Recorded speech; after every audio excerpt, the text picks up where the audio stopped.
Well, Microsoft has actually started a program back in February of 2013 to address their needs specifically on the technology side. I happened to get an opportunity to speak with the director of the company's Venture Capital and Startups program.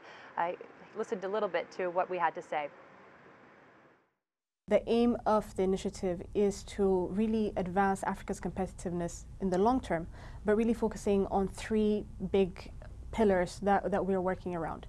The first one is innovation, and innovation looks at how do we actually bring African innovators to the global market? How do we allow ideas that are coming out of Africa gain recognition, but more importantly, how are we able to tackle real issues that we have in Africa by using African innovators, entrepreneurs who are coming up with some really brilliant solutions. The second pillar that we focus on is around skills. And skills is really important as we think of, the job market, employability. What is the role of the youth as we talk about, the youth bulge in Africa and sort of the growing demand and need for jobs. And Microsoft is focusing heavily around skills and making sure that we're training, upskilling those that are going into the workforce, but also those that are already in the workforce and looking at developing their competitiveness as well.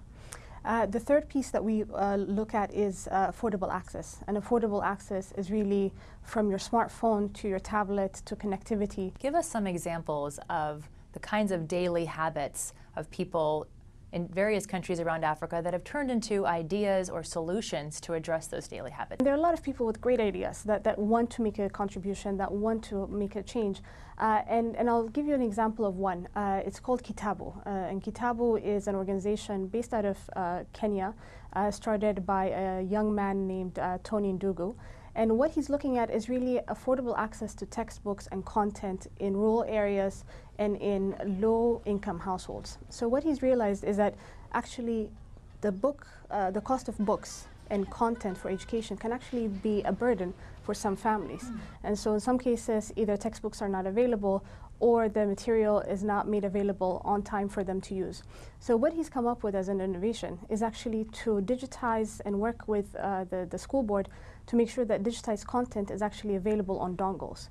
And those dongles can be made available to students, and what they can do... I'm sorry, what is a dongle? A dongle essentially is a USB key that you can actually use with digitized content that they can access. And the way he's able to turn that idea into a business is by allowing students and parents to actually rent or buy the content by chapter, by page, for a week, for a semester, or actually for the whole year, and actually reduce their cost by 60%. Technology relies on electricity. There's a problem with the lack of electricity in Africa. So how do you deal with that? So one of the things that we do is actually your smartphone.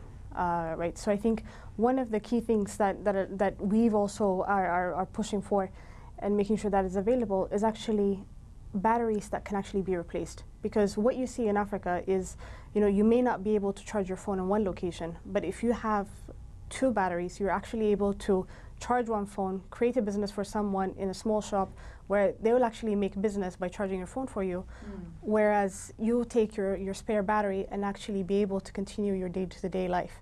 So those are the small things where we're seeing almost frugal innovation, but frugal innovation that's actually addressing some of the key needs that we have as well.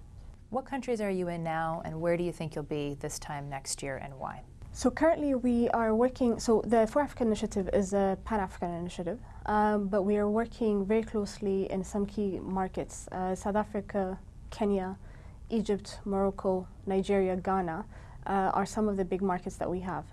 We have a burgeoning number of entrepreneurs and startups that have also come out of Uganda and Tanzania, Rwanda, that we're also supporting. But across the board, we're looking at expanding our initiatives, our engagement from where we are today, and hopefully a multiple number of countries next year as well.